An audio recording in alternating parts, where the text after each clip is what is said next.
guys want to get some coffee or something? Can I get a cup of coffee? Black? Can't you see we talking? White? Even little kids in Mexico drink coffee. Well, I'm not a little kid in Mexico, okay?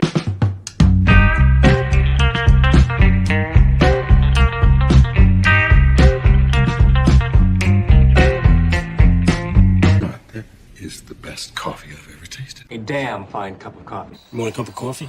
No coffee.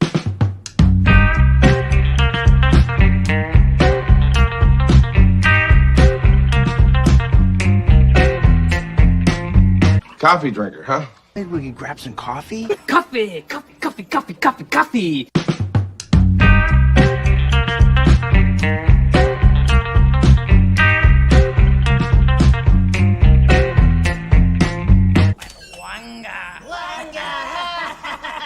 How you doing, fellas? Okay. That's not decaf, is it? Viennese cinnamon. Yeah. Morning. I think I need that coffee.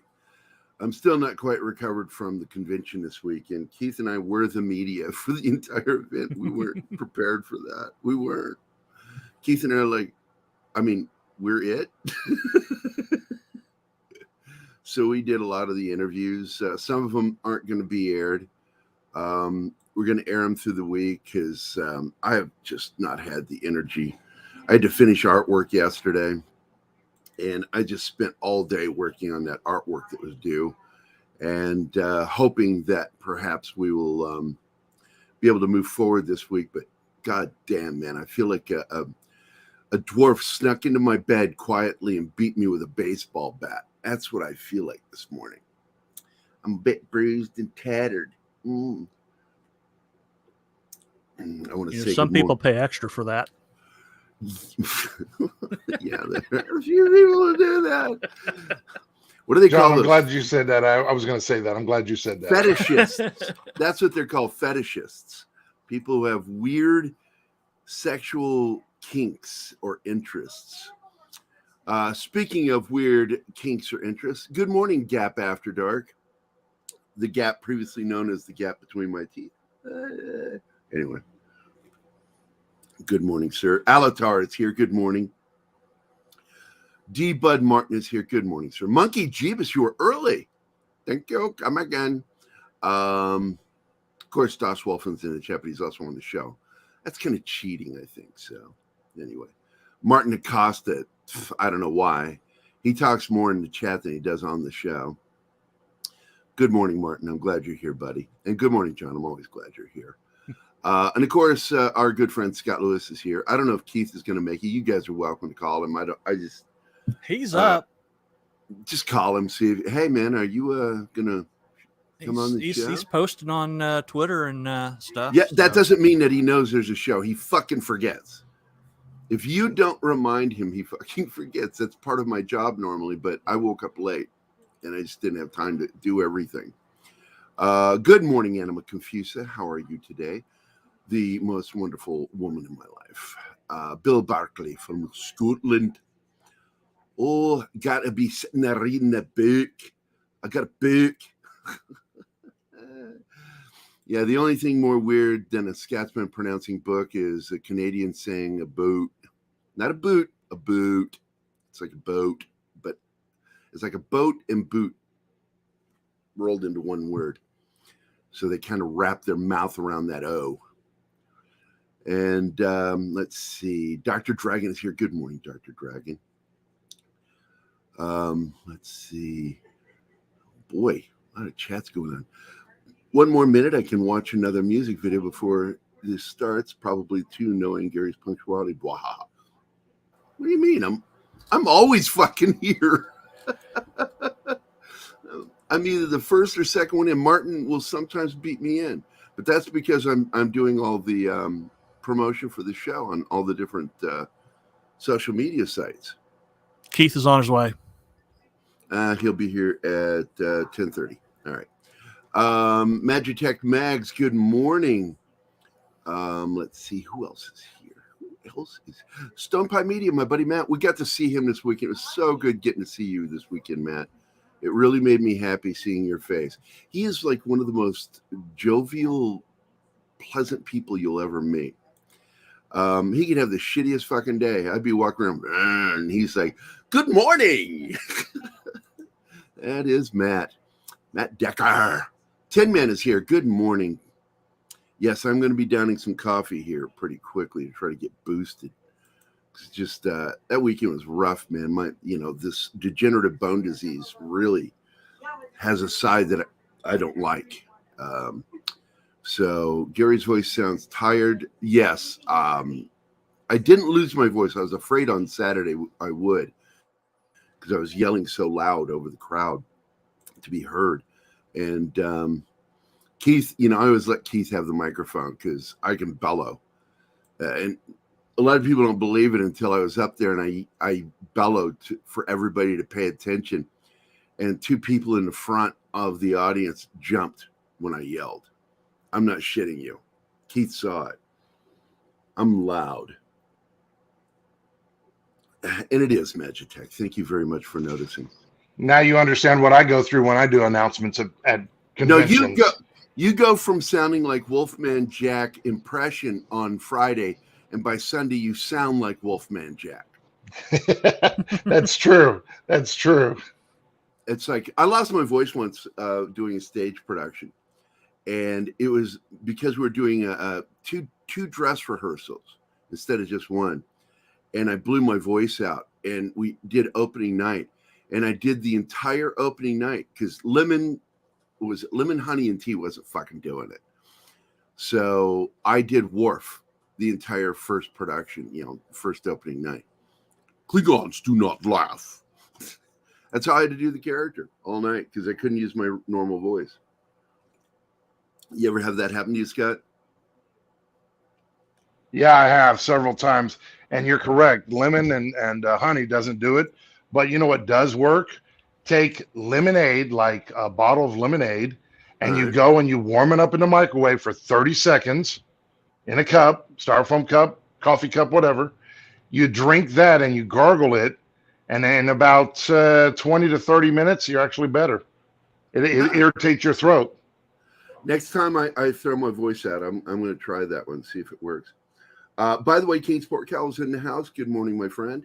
Don't Call Me Wave is here. Good morning. Of course, the lovely Penny is here. Good morning, Penny. Guess who got a hold of me yesterday? Yeah, your son. That's right.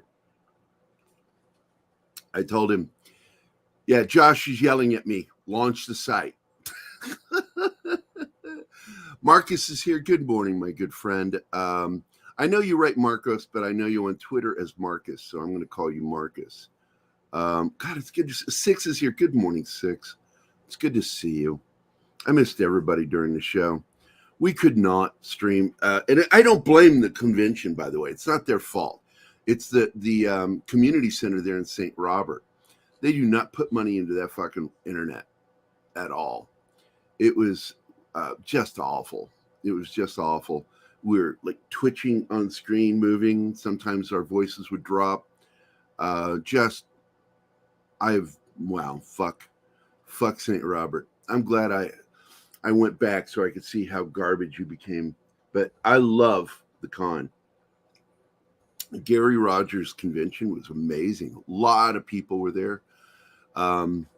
Keith spent a lot of money, and so any of the art that sold, I let him have the money because I want him to get money back from spending so much. It's probably going to take another con before he gets his money back on the show. Let's see. Dr. Dragon, I already said. Let's see. Who else? AF Watcher. Yeah. Is that it? Yeah. AF Watcher 88 is here. Let's see. John Apocalypse, good morning. Let's see. Kylock, hello, buddy. I hope you're doing well. Cece's here. Good morning, Cece. ¿Qué tal, señorita? Anyway, let's see. It's Danny's birthday, but he's not feeling well. Well, look, he was having some problem with that medication yesterday. It really kicked his ass. I got messages from him at 1 o'clock in the morning. I got up to pee, and there are messages from him and Anima. Decepticons Cave of Villains is here. Good morning. Oh, I like seeing this. The crowd is almost all here. Look at that. What a good morning. That cheers me up. I don't know why. I felt like shit. Now I feel better. Just seeing you guys smiling avatars in the chat. Oh, fuck. Where are we today? What is it? Tuesday? Tuesday. Yeah, I could not do a show yesterday. I apologize, guys. I slept late and then immediately had to start doing work. I was supposed to take a nap in the afternoon and I didn't get the nap. I ended up like focusing so hard on that fucking comic page. And boy, oh boy. But I got to tell you, the creator is very happy with the artwork. That's They a were good deal. elated. Yeah, we actually had a meeting on video chat, so we got to see it live. And he saw the finished product, and he was like, "Shit, that's fucking awesome." I'm like, "Yeah, I know. I put a lot of time and work into this one, probably more than I normally do, because I like to just do panels, simple artwork. But this one, I did a lot of drawings on it. Just wow, it's layered. A lot of characters in the shot. It's a big splash page." And I did it specifically because I knew this is going to be a big selling page for his book when he puts it on, not Kickstarter, but the other one, Indiegogo. I think that's where he's going to put his Indiegogo. Because I told him Kickstarter is really good for bigger projects, movies, people with a name. Indiegogo is better for independent comic book creators because that's where I've always gotten my money. I've never had an unsuccessful campaign or worked on one. So, no, I couldn't do it. I can't do it, Bill, because once Charles fucking didn't abdicate, I lost any interest because he's a piece of shit as a human being. I don't know what he'll be as a king, but I know as a diplomat and a fucking human being, he's garbage. Well, the last two Charles were involved in civil wars in England. Yeah, I know. And he's the guy who he was the mouthpiece for starting the whole restart or reset button thing. Yeah. That's him. He's now king. And, up to now, and I'm going to state this, that it was during Queen Elizabeth II's reign that they withdrew authority over the government, giving the authority to the voters and the diplomatic process, democratic process. But I don't know if Charles will respect that. And people were like pissing and moaning about Harry and Meghan and him not supposedly singing at the funeral, "God Save the King." I got to tell you, now I know you care, Bill. You're a citizen of the United Kingdom. But as an American, I don't give two shits about that part. I do care if Harry and Meghan respect the Queen after she died. And he did some things like holding hands while walking down the street. I thought was really, because he's in his royal military uniform. He's wearing his fucking badges from the military. We don't need no stinking badges. Oh, they finally let him wear his uniform? Well, it's his dress royal uniform, which is like a tux and tails, but he gets to wear his military regalia on it. And when you do that, you are representing the royal military. And walking in a procession like that and holding hands was really what we refer to in the military as conduct unbecoming. You don't do that. Not at a state funeral. It's just completely, I know it's his grandmother, but that doesn't matter. He's representing something, not just himself. And so therefore he needed to show a little more decorum in that. But when it comes to God Save the King, I don't fucking care. I don't care if he did. To be TBF, nobody really likes Meghan. Well, yeah, nobody in well, anybody important in England doesn't really like her. But the media loves her. And of course the media is bullshit in England. Hey, War Monkey. We got both monkeys. Oh, shit. War Monkey is here too. Yes, we got two monkeys in the house. Good morning, my friends. How are you? Wajid is here. Good morning. Hi, Gary. I'm watching cricket, so we'll catch replay. No problem, buddy. And I know that you're talking about actual cricket, and because I play cricket, but it's darts. But I don't think anybody would stop to watch that and not watch us. So it has to be real cricket. That's proper cricket, mate. So Star Trek background, that's what I use for VR. I'm actually like it. I just really like Star Trek. So having the bridge in my background is kind of fun. And Jacob, of course, good morning, my friend. What was that he said? Oh, Keith is here. There's Keith. Morning, Keith. Hey, everybody. Morning, Keith. Good Hey, morning, how's it my friend. going? Have you recovered from the convention? Have I recovered? I've look, I had to go to work last night, so if I'm not recovered, then I'm doing a pretty good job of faking it. Okay, everybody is here now, so let's do an actual happy birthday thing. We're not going to sing it. Not going to sing it. But on the count of three, everybody say happy birthday, Danny. Or Dork Night. Let's say Dork Night. No, fuck it, Danny. All right, on three. 1, 2, 3. Happy birthday, Danny. You guys are just fucking garbage. Just fucking. What?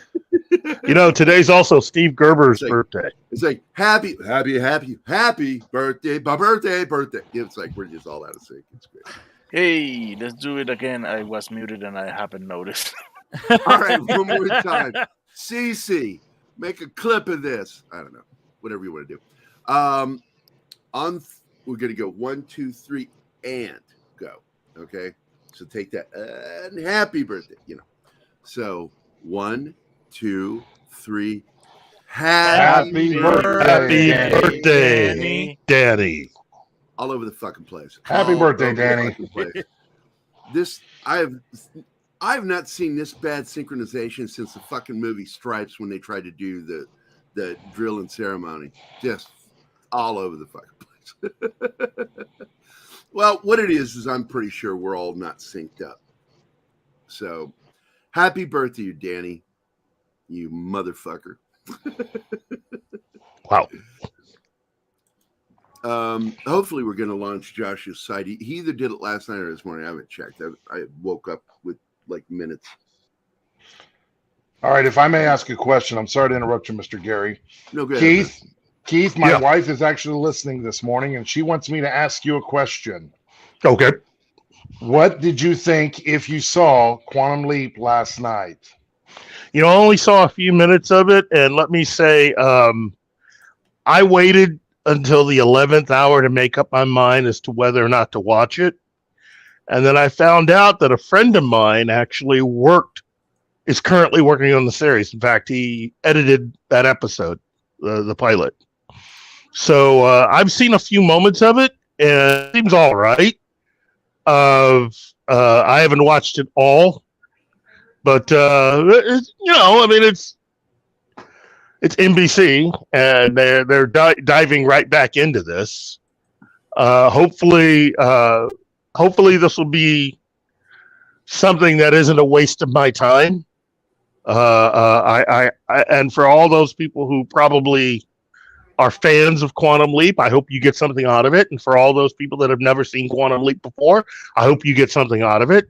And hopefully all of you people participated in yesterday's big event for Babylon 5. And what big event is that? I was on Twitter, the big Babylon 5 event, where they needed everyone to text out Babylon 5. It's B5 it's B5 in it's B5 in 24. 2024, basically, to see if they can get it on. Because right now we've reached a particular period and everything where it's not as certain that we may get it. And for those that have been paying attention, that's because Warner Brothers and Disney both are actually in a lot of financial trouble right now. And that a lot of what has transpired over the last few months is because of all of the financial stuff that, at least in the case of Warner Brothers, all of the spending that Warner Brothers did in the few months before Zaslav took over has put them in dire straits as a company. This is another reason why Batgirl had to go. This is exactly what Gerry and I were talking about. You can't know that the new boss coming in, you know exactly what he wants. You know what he's going to like. To go out and spend money that you had to have at least known that you really didn't have is insane. Everything going on at Warner Brothers right now is at the feet of everybody who was running everything before Zaslav got there. That is insane how far they've run this company into the ground. And they were only going to keep it going. You know, all of that big expose that they just put out about Ezra Miller, clarifying all the stuff going on. They knew that. Walter Hamada, all those guys, and Sarnoff, they knew this. So they spent Warner Brothers into the ground, and they knew all this bad stuff. It's insane. Well, at least Warner Brothers is in a little better place to do something about it than Disney is right now. Disney's not even acknowledging the fact that they're going broke. Oh, God. I mean, well, and they have two commitments. Part of it is not even their fault. Bob Iger put them in a financial strait by saying that they would be financially viable with Disney Plus by 2024. Okay? They still got to come up with all the money to pay NBC Universal for their portion of Hulu. Okay? They have to buy out NBC Universal. That's not you guys would like to. No, they have to. That was part of the deal. So they've got two big things to really take care of. This is not going to be pretty. So anybody that's worried about projects and whatever's happening, you want to know why your favorite stuff's getting canceled. You want to know why things aren't going the way that you would like them to go. It's because you get a lot of people in there that spend money like there's no tomorrow and then leave someone else to clean it up. That's what's going on with Disney and Warner Brothers right now. So all you people that are still boo-hooing about Batgirl, get over it. It was never going to happen. Not while you're spending money. Now tell us how you really feel, Keith. Well, it's not about really feel. It's about basic business. Yeah, I find something interesting about when you and I have these like long conversations that should be full episodes of the show. We joke about it all the time. But the fact is you and I are really, we're passionate about this stuff. We really are. We really care about this stuff. But the fact is we just stand on the very simple side of stop being fucking stupid. Make a decision, stick to it. If your decision sucks, be prepared to be fired. And move out of the way, stop making waves, which is the part of the problem that we're getting right now. Every single time you see an anti-Zaslav article coming out of the Wrap, Hollywood Reporter, Variety, or what's the other one? I forget the name of it right now, but it doesn't fucking matter. They're all, dipping their pens in the same inkwell, and they all owe favors to what's her name? Sarnoff. Sarnoff. Toby. Toby and Hamada. And these favors are being called out, and they're cutting their own throats with Zaslav by doing this, or anybody that works directly for Zaslav. They're going to not get the articles. They're not going to get access the way they were. And I don't know why they're decisively doing this. They're writing these anti-Zaslav things. And it's fucking funny because when you rail against the current administration in Hollywood, the people that are running it in favor of the ones who are fired. You're showing just how low your IQ is. Yeah. Because you clearly can't get them reinstated. They're fucking fired. And for a good goddamn reason. But every single time you see a hit piece that comes out, you know that Sarnoff, Emmerich, or Hamada were behind her, or all of them were behind it. Here's the last nail in that coffin for Batgirl. I think quite a few of you out there have probably read what Michael Keaton has had to say and what Brendan Fraser has had to say. And if you haven't, you need to. They have actually come out to talk about Batgirl. And what Brendan Fraser had to say, I think he meant what he said. I don't know what he said. What did he say? He said it's a lesson in surrounding yourself with really good filmmaking talent. He took a swipe at the entire. Yeah. Michael Keaton was like, it is what it is. It's just something. It didn't work out. Based on what he saw, it was never going to really work out. You saw the articles that came out trying to say that they were dissing Warner Discovery. And I didn't take what they said in that one article. No. Being negative. No, they were trying to reframe it. Well, yeah. Per request of Ann Sarnoff, and Walter Hamada, who are never going to get their fucking jobs back. But these fucking articles that are coming out of these magazines are doing damage to themselves with the studio. And it's funny to me because they write some of the worst shill reviews for things. And they do those because they're in the pocket of the studio and they're losing the pocket. Yeah. Why would you want Hamada, Ann Sarnoff, or Toby Emmerich's pocket? What the fuck are you going to get out of that? Look, Michael Keaton has been dealing with these people. He knows exactly who to blame. He is not some actor that doesn't know what's going on. He does. And the same thing for Brendan Fraser. Okay? They are not talking about the current administration because they didn't deal with them originally. I watched the Saturday Night Live episode where he hosted. It's Fraser, not Fraser. Oh, thank you. But the thing the thing that one has to really get past is that we are really seeing the end of a lot of this stuff going on that's been going on over the last few years in the entertainment industry. Okay, if it hasn't been too clear, basically what Valiant Renegade, Gerry and I, Midnight Sedge, and others have been saying would happen is happening right now, which is the business and the money are the things that are rejecting these people right now.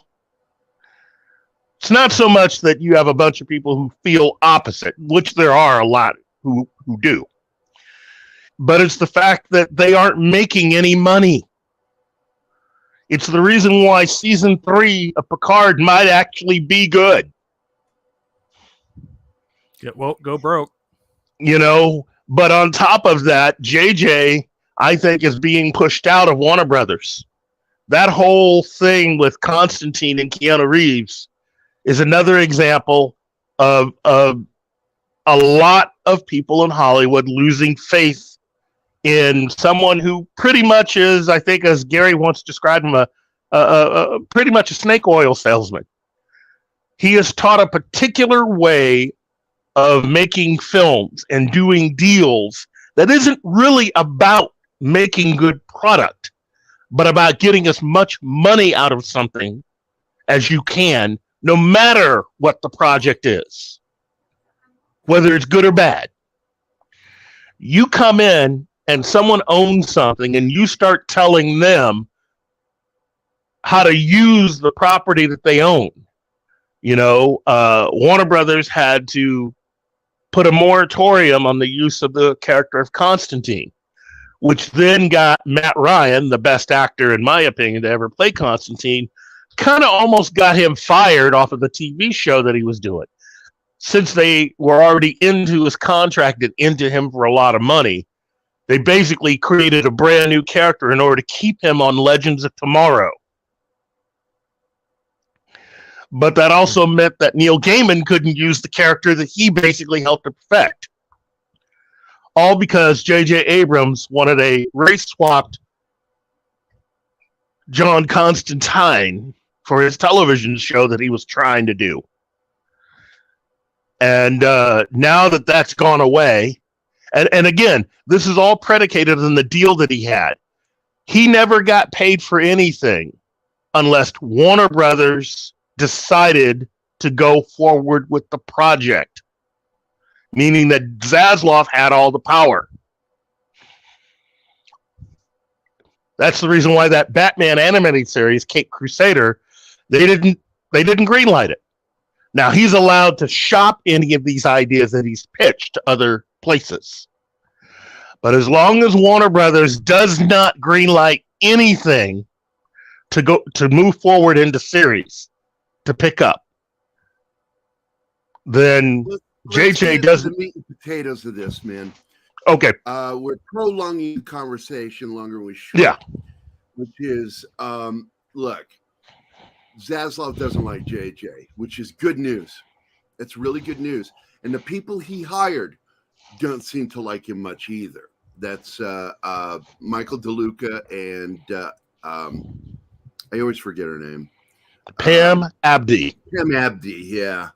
They are not big fans either. So nothing is being greenlit. The stuff that he's worked on is being shopped out because they don't want to spend any more money on it. They threw down the gauntlet this week when they announced this little film called Constantine 2. Oops, sorry. Yeah. And when they made that announcement, they were giving JJ the opportunity to save face and just do a work for hire job. That's what that is. When they say, well, you're going, if you're interested, you can do this for us, is what they're saying. Well, I learned last night from Valiant Renegade. Let me at least clarify something. I learned last night that that's not even the whole of what they did. Turns out that because of the whole thing with JJ doing all of that and causing the moratorium, he is tied into this character. So while he is one of the producers, he's an executive producer, meaning, as Tom said last night on Valiant's program, that's more of a, that's more for show. He and Bad Robot have no power over this show at all. No power over the movie at all. He has to take it. And so now what you saw this week was JJ having a tantrum and declaring a war on Warner Brothers, on David Zaslav. Zaslav will cut his fucking throat. You think that his Red Wedding was bad? He will fucking wreck J.J. Abrams. J.J. Abrams just poked the fucking bear. And well, J.J. Abrams is running out of money. He has not gotten paid for anything. Let's hold on. Hold on. Oh, go ahead. Hold on, Keith. Yeah. Let's focus this on what he did. Yeah. Not why he's there, but what he did.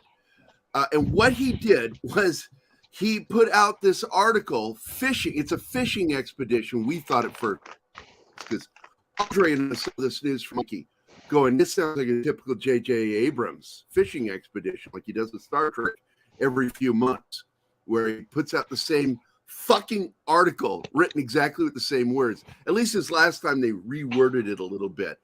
What they're fishing for is potential investors and for Star Trek. And if you have not heard shit from the actors, it's bullshit. Okay, it's bullshit. Now we go to this Constantine too, and we're all like, wait a minute. What's JJ doing? And then we find out that wasn't JJ. That was DeLuca and Abdi. They were the ones that want to go this direction because that's what fans want. Because there are a lot of fans of the film. I enjoyed the film. I liked it a lot. I didn't think it was our Constantine, but it was a Constantine, and it's the multiverse thing. So there's a lot of money to be made. And I said before, you and I've talked about it, we would both love to see Keanu return as his version, the American version of Constantine. Not Constantine, he has talked about it. He's talked about it. Francis Lawrence, the director and screenwriter, has talked about it. So this is an opportunity for them to reunite and do something. And since they're both really excited about it, the only downside is who the screenwriter is. And that's only because he wrote the screenplay for the 2005 version. So everybody that worked on the original spec. Don't hide the name. Don't hide the name. Say who it is. It's Goldsman. Yeah. Akiva Goldsman. He's a piece of shit. But fact is when he's told what to do, he does his job. I'm not going to say it's going to be great. They'll probably have to hire script doctors or our script doctor to fix it. Ooh. But I'm going to say, we thought it was bullshit too. Andre and I absolutely said bullshit. It's like, no fucking way. This is real. But Mikey's like, this is fucking real, dude. And then we got wind of why it was happening. And it's because everything that JJ has done has not been greenlit since Zaslav took over. And, and once again, he's put the other people in charge. So right now it's Abdi and DeLuca, and they're fucking with JJ. That's really what this is. They're like, if you want a fucking job, here it is. This is your only fucking chance. And what does he do? He goes to the press. And when you see those articles coming out about how JJ had these, that's not the media saying that. They're saying it by request from JJ.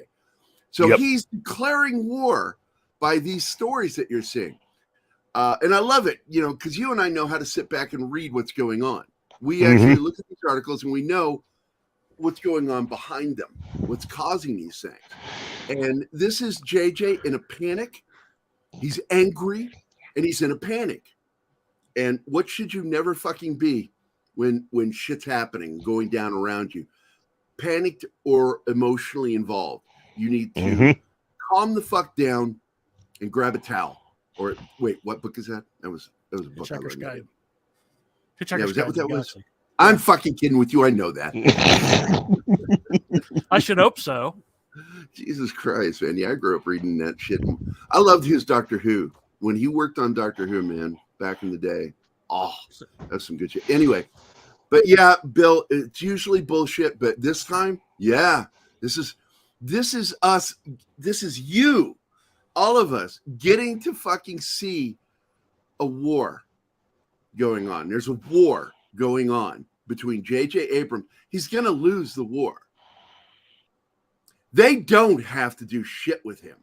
They don't have to do shit with him. $500 million that he was noted as, having that $500 million that he was written up about. He's getting none of that. Yeah, it's just, and he's been planning on it because that's what he is. He and his ilk are locusts, and they come and they feed off of these properties. They do damage to the properties, and then they leave with a paycheck. The Batman. And this, I've said it. Keith and I have talked about this ad nauseum, that they really consider themselves successful because they got paid. They don't care about the property doing well. That they got paid shows it was successful, and that's a lie. It's a lie, and that's why when Alex Kurtzman threatened Paramount, the head of Paramount said, you pull that shit and we'll audit all the way back to 2009. And then he shut the fuck up because he knows that if they do it, because nobody asks that a question like that. Like, do you want us to do an audit? Unless they know the fucking answer to the question. No executive does that. He did that as a threat to let him know, you fucking play ball or you're fucking gone and you're going to owe us money, because that's the inevitability of this, is that not only that, if they can prove that there was intent behind some of the shit that was done, Kurtzman and Abrams could be brought up on charges. Well, look, embezzlement. There is no doubt. There is no doubt in my mind that CBS. Can you explain that real quick? Can you explain what I just said? Because I was trying to explain what that means in Hollywood business. Embezzlement occurs when you are taking money with no intent of delivering a product that you know is going to make the money back. When you don't care about that, and they don't care about that, they really don't. All they care about is getting paid to make the product and then move on to the next IP to destroy. Yep. If they prove the intent is there, that is embezzlement. And I've been trying to get a lawyer to join us to talk about what I'm talking about, because I understand just enough of law to talk about it, but I don't know how to go into the great detail of it. And but I understand that if they're proven to have made shoddy films, knowing that it might do damage, they could be charged for embezzlement. And that audit is a real fucking threat. And again, there's no doubt in my mind personally that I know that there are certain CBS executives that probably helped Kurtzman out in covering up a lot of the evidence that would have proved that Star Trek Discovery was actually, parts of it were ripped off from other people. And that if they do have some of that evidence there, that could be very, very bad in the end. And I'm just here to say we have a couple of jerks in our chat. They're making me laugh. Fucking War Monkey and Kingsport Cal. Oh, jeez. So, all right, let's get moseying over to one thing I want to talk about, which is there is a show that I've been watching that I have high praises for. It's a British series. And here's the show. It's called The Suspect. And I think what they've got here is a really good series. I don't know if any of you guys have been watching it. I've been watching it religiously. And as much as I enjoy it, I wrote, before I fell asleep last night, I wrote this. I'm watching the latest episode of The Suspect, and I am really enjoying the series. But, man, they really do, and I say they as in Britain or BBC or whoever's producing this, do like to portray detectives, police officers, feckless idiots with extreme tunnel vision. I feel bad for the actors playing the cops because they constantly have everything wrong. Their characters are wrong and make bad choices, leading them to terrible assumptions, all while the main character on the run, just like the fugitive, on the run from them, is doing more actual investigative work than they are. They're relying on assumptions while he's investigating. So, leading him to always, of course, be one step or two steps ahead of them. And of course, they completely misunderstand why he's doing this and why he isn't leaving the country, fleeing. He's instead going into throughout the country, investigating the crime. But their assumption, again, as to why he's doing that is because he's trying to frame somebody else. Now, when you say that, you got to look back at how they reacted when he said he was being framed. That's ridiculous. That's impossible. Nobody's trying to frame you, but it's possible that he's framing somebody else. No cop thinks that way. So anyway, it's just ridiculous and impossible concept for them, and I don't know why they're writing it this way. They're making the cops look like feckless idiots. They're pointless. It's like, why are they even there? They're only there to drive his story forward. That's the only bad writing in the show, because every character should be driving the plot forward, not doing stupid shit, which we call Deus Ex Machina, to push the character forward for him to drive the plot forward. So anyway, it's a great show, but man, that fucking irritates me. And the main character, this dude right here, Aiden Turner, what a fucking actor. He is intense. I'm gonna mute you, Keith, because you're breathing in my ear and it's turning me on. Oh, okay. And so if you get a chance to watch this, watch it. That's all I say. But again, hey, Chris is here. Hey, here's a meme for you. Hello. There you go, Chris. There you go. This is for you. What's all this? You have a license for that meme? Nobody needs a license. I wrote it. Because that's me in the morning. It's like someone goes, morning, and I go, fuck you. I mean, I'll take my coffee black. Well, that's my British policeman. That's what they're all like, right? Oh, that cop is so fucking... No, he doesn't talk like that. They have more of the almost... He has a northern English accent, and I think she's more London, his partner. But they're fucking idiots. They're constantly following bad leads and assuming things way before any real cop would assume them. Hey, is that more or less like Bruce Wayne and Jim Gordon in the Batman? Oh my God. Best fucking joke was in that movie, and the director's Matt Reeves was so dumb he didn't realize it was a joke. And he does it right on screen when Batman whispers to him in the jail, and he goes, "Who's the guy with the mustache and the broken nose?" And of course, Gordon turns to look and see the other guy, but the fact is, he's got a mustache, and then Batman punches him right in the fucking face. Who's the guy with the mustache and the broken nose? Great punchline. Well done, Matt Reeves. Well done. I was just going back to your point about the police show. I always love the fugitive. The excuse for why Tommy Lee Jones' character wasn't investigating. It's just, and then I heard he didn't care. It wasn't. And I heard a northern English accent. It's just like, I didn't kill my wife, and then the cop just goes, "Well, I don't care." Yeah, I think he's Welsh. The main character, I think, is Welsh. Welsh is not northern. That's southern. No, I'm talking about the main character, not the cops. Oh, okay. Well, I don't do a Welsh accent, so fuck you. Yeah. Fuck you. Aiden Turner, that's the original actor from Being Human. Yeah. Yeah, and I got to say, it is a worthwhile series, but where The Fugitive succeeded, because even in the TV series The Fugitive, which had an English actor playing an American in that, it was the doctor from Moonbase Alpha, Space 1999.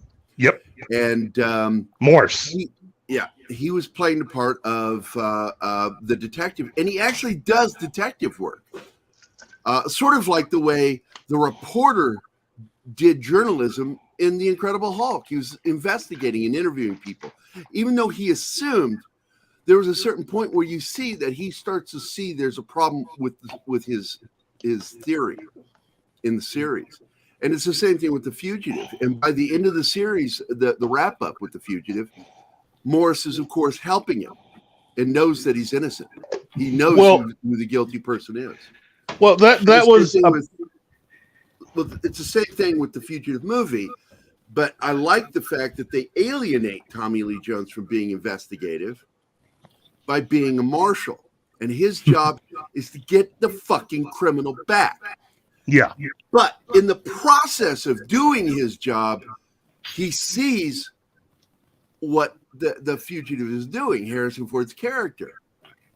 And he starts, Dr. Richard Kimball. I didn't kill my wife. It was a one-armed man.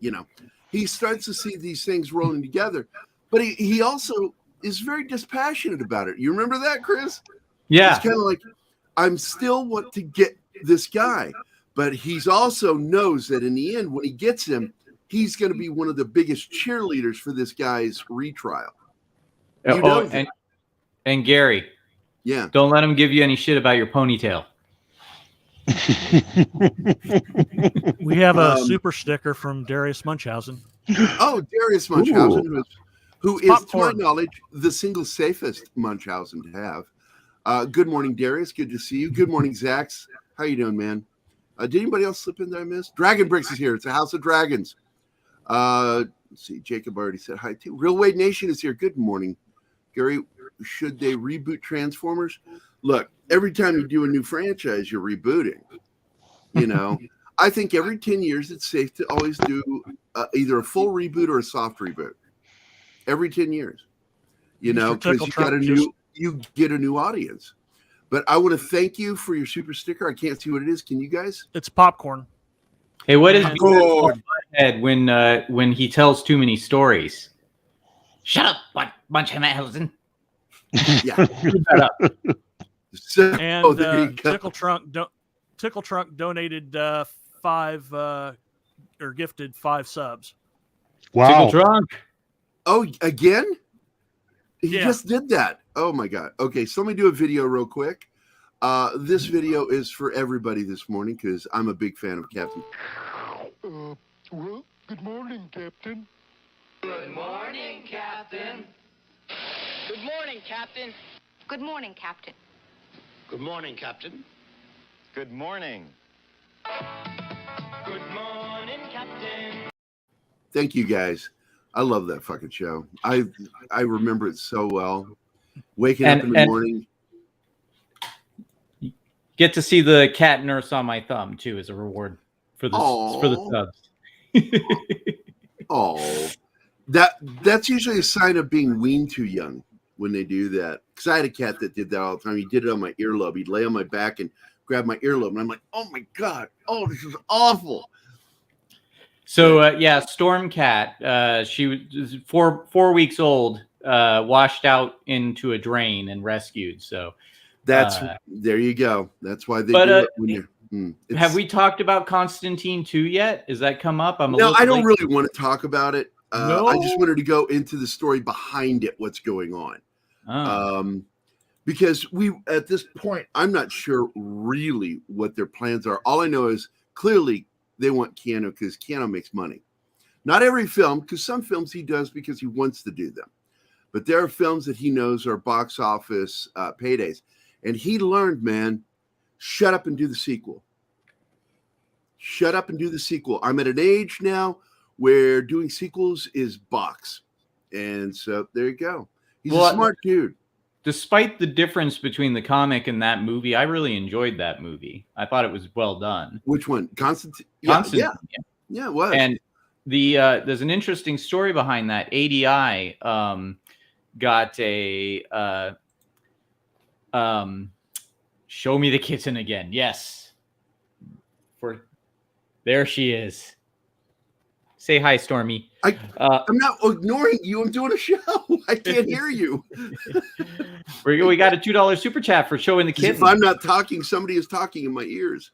I was just asked to show the pussy, so you know it's like OnlyFans all of a sudden here. Don't let people egg you on like that, man. Come on. We're better than that. But come on, man. Come on. So the director Constantine, I forget his name, but he was also the director of I Am Legend and ADI. Francis Lawrence. Another film that I think got fucked up in post. Yeah, well, he's a big CGI fan, and ADI actually, if you look at Studio ADI, they have video of the vampires they were going to do for Ridley Scott. And just as a courtesy, I think they got invited too onto pitch on Constantine, and that was kind of what they said. The only problem I have with Constantine is that he loves CGI. They did a little bit of practical in there. The scenes in hell with the bullhead demons that are they did a few shots of those as animatronics, but for the most part, like he's one of the few directors. So many directors are like, oh, I want practical. He's just like, screw all that. Give me the CGI. That's, the easiest solution. But, I don't know. It's just kind of an interesting story of how a director thinks. And, yeah, you never know. I mean, I hope it's good. But again, you know me, Gary. I'm getting cynical about. No, we all are. Keith saw me get so cynical. I didn't even want to talk about Scoops for like 2 weeks. I'm like, I'm fucking done with this shit. But I want to thank you, Magitex, for your $2 super chat. She wants to see more kitty, so show her the kitty. There you go. And for you, Megs, you get this video of me. This is me when I saw the kittens emerge from the basement. Are you ready? Here's the video. Ready? You gotta be fucking kidding. There you go. And then he put the flamethrower on them. Now, if you hear noises behind me, it's the kittens. They're knocking shit over. They're destruction, pure fucking raw destruction. Well, I hope they do. And they're adorable doing it, though. They'll like fucking knock something down. My favorite yesterday. I'm sorry, John. I'll let you finish. Okay. Yesterday, one of the kittens has got a really bad infection, and so they're giving him 14 days of antibiotics. And so he's clumsy. So he climbs up on the windowsill behind me, and I hear this sound, just loud thump. And I turn to look, and he's fallen off the window ledge, is on his back on the morning nook bench. And he rolls over real quick, like, I meant to do that. And he's like, starts licking his paws, like doing this, like, I'm cool, I'm good. But you also saw on his face, like, that fucking hurt. God damn. Walk it off. The coach said, walk it off. Go ahead, John. What were you going to say, buddy? Well, I know it's overused, but I hope that they do Constantine as sort of a supernatural John Wick. Look, they've got John Wick. I got to say, I don't know how I feel about that, buddy. I'm really not sure because Keanu is every single character he plays. Yeah. So when you say John Wick, Keanu. Oops. Was that Dracula? That the thing from Dracula?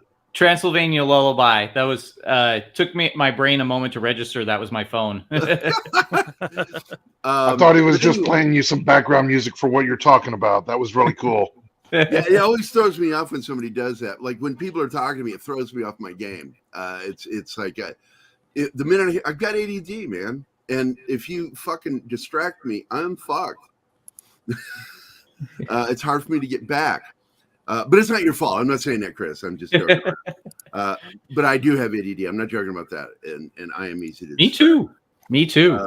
Pat is here. Good morning, Pat. He is here. Pat S. I hope he is doing well this morning. It's good to see you here. I did give a video to Magitex for hers, right? Yes, I gave her what I did with the cats. Got it. Yeah. Okay, so getting back to the subject at hand, which is I guess we can talk a little bit about what else happened over the weekend. Keith, I saw something from Mikey about Thor this morning. What was that about? Oh no, I think I was responding to something. You brought it up.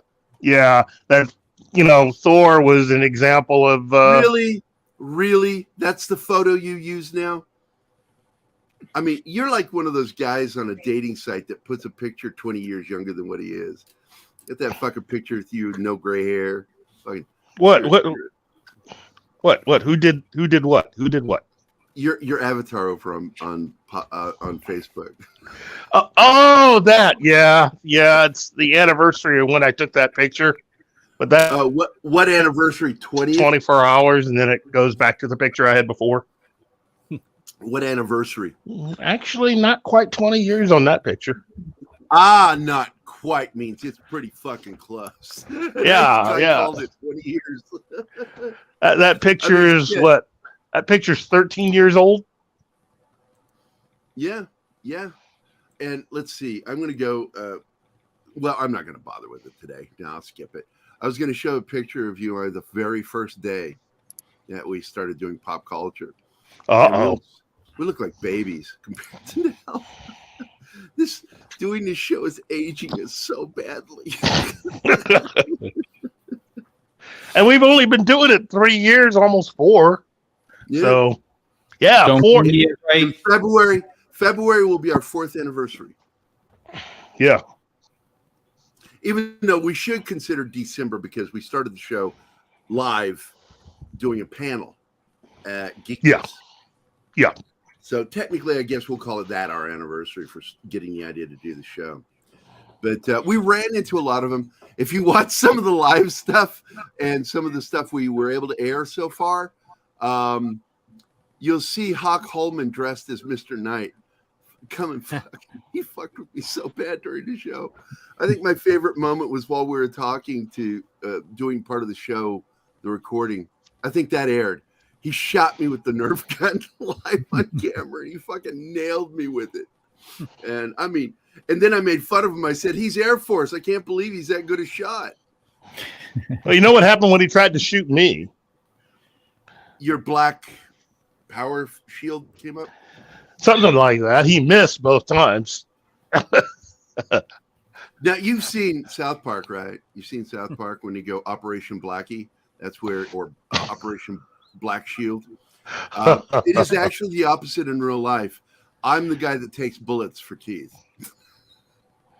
I will die in front of him because I think he's that important to me, more important than him. And when that but occurs, I also discovered something. What's that, Scott? And when that occurs, the show will keep going on and on. It will keep going.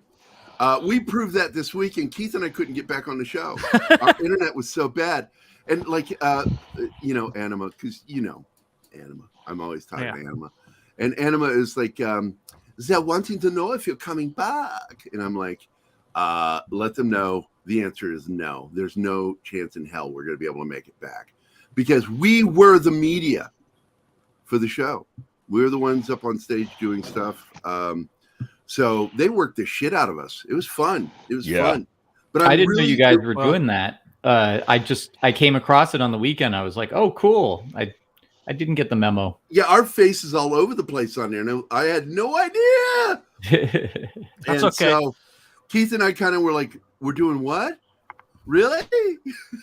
We only kept the show going for 4.5 hours. Yeah, and that's what I heard. And they said that you were getting worn out and that people were running out of things to talk about. It's like, so have you tried that new flavored popcorn? Not bad. I heard you guys gotta did be a good hard. job. I heard everybody enjoyed it. Everybody was having a good time. And that's all that matters. I don't care how great the show is, as long as everybody's having fun. Because that's what this morning show is, and Saturday morning fun time is literally Saturday morning fun time. And we started, I think, an hour and a half late. Because it was crazy. It was crazy at that show, people coming in.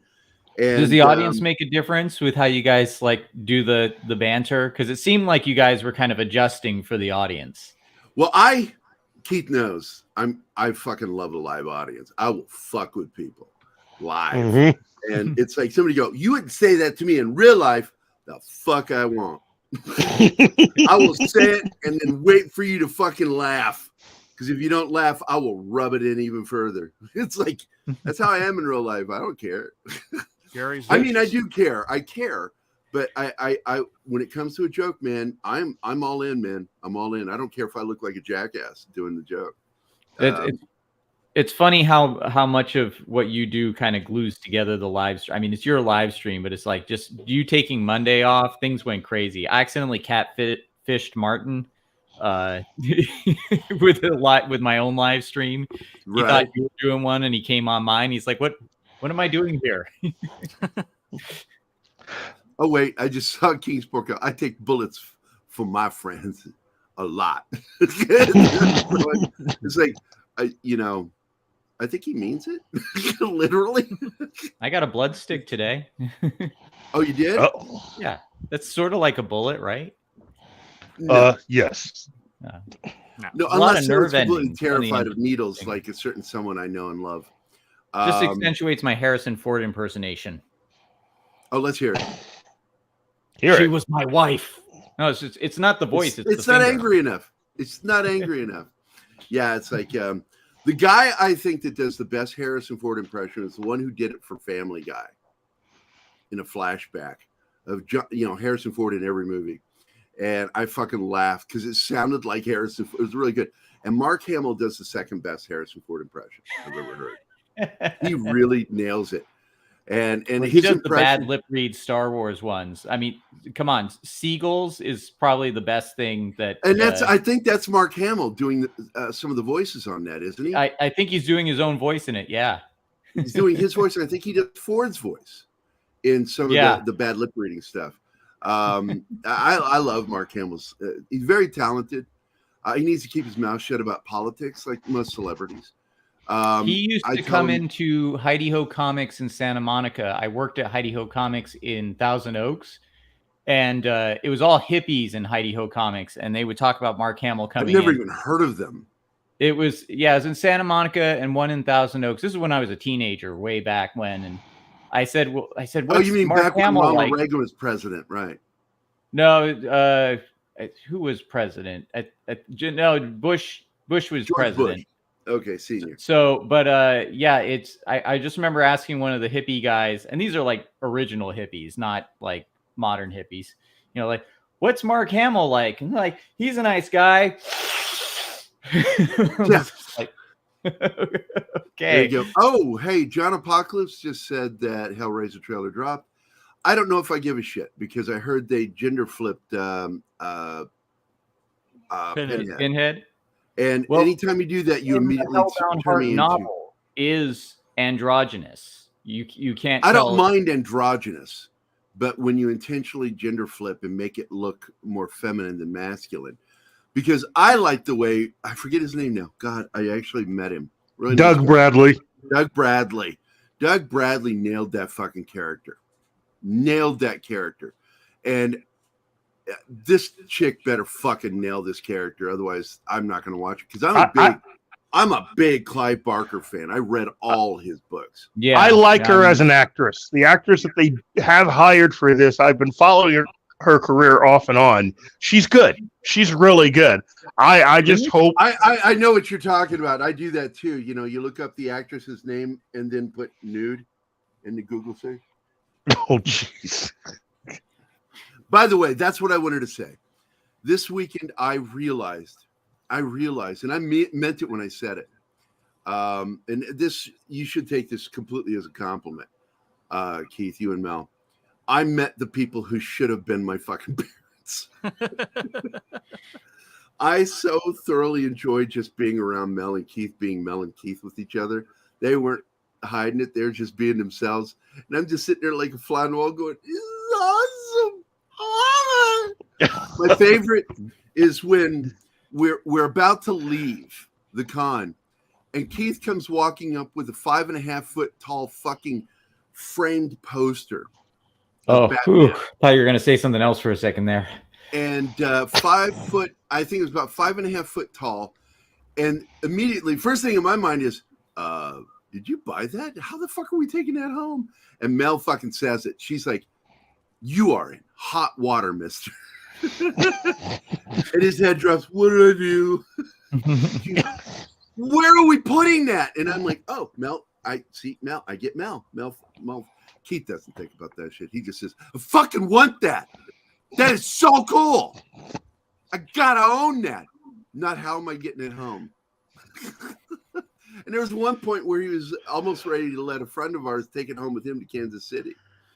Like, and I was thinking in my head, you will never get that back if you let that go to KC with him. Do not do it. That is a bad idea.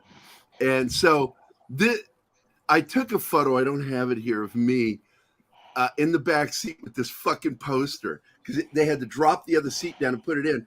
But instead of sitting center, it was like all the way over against me. So I was like this for like 2 hours in the car, and I had to lift my arm at one point and put it on top of the poster, put a cushion up there so I wouldn't do damage to it. I'm like, God damn. It's like big man in a little car.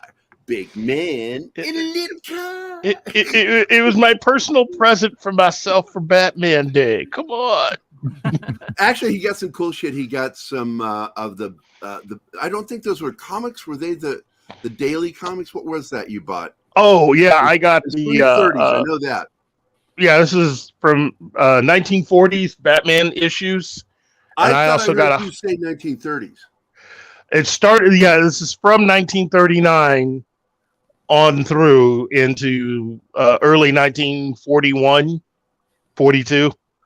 So it covers the period that I think is very important that a lot of so-called fans think they know, and they don't. And then I got a hardback volume 4 of Batman, which Thank covers. God that didn't go as hard on. I was really worried he was going. Oh, ha ha ha ha ha ha ha ha ha. Hey Keith, when you give that to me this year for Christmas present, I'll act surprised. Are you Don't worry asking about for it. a hard on from him? No.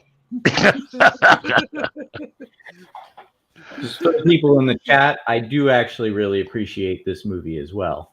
I have the VHS. I got to tell you, when that came out, I'd already read the Books of Blood. And I thought, oh my God, this is really good. Clive Barker must have been directly involved. And of course, he was directly involved with the production.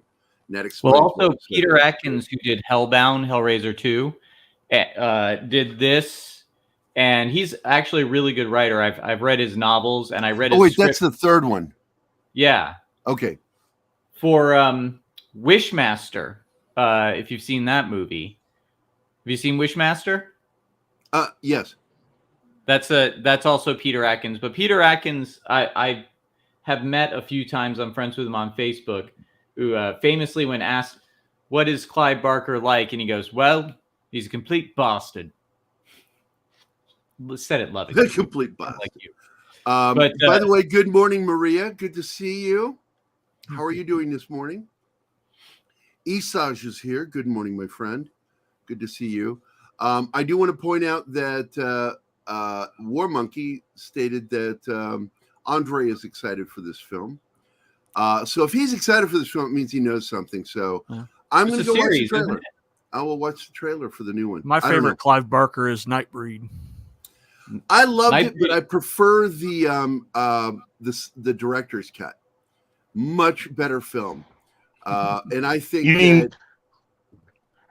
mean Nightbreed, aka Horror X-Men?